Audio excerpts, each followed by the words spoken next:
Qo'shni, assalomu alaykum. 3 kun oldin uyingiz xaroba edi. Bu qanday bu remont bo'lib ketdi usta?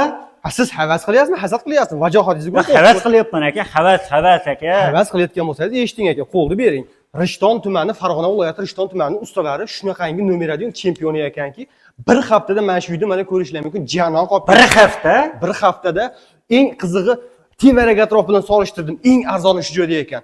Gipki kaminlari juda ham sifatli. Nima degan aka bu gipki kamin aka? Nima degan? Yangiz qabul qilguncha ancha hisobda qo'yish kerak. Qadrdonim, mana shu ko'rib turgan joyingiz 200 kvadrat 18 million so'mga bitdi. Bitta yaxshi havas qilingda, ko'chani ko'rsataman endi. Buni qarang. O'tda yonmaydi, suvda cho'kmaydi, 50 gradus issiqda ham holatini o'zgartirmaydigan ondan. Tepma, jon aka. Bunga yetilmaganlar bor aka, bunga yetilmaganlar bor aka. Biz yetishdik, Xudoyim yaxshi niyat qildi berdi. Usta nomeri kerak bo'ladigan bo'lsa, pastdagi raqamlarga tez aloqada chiqing.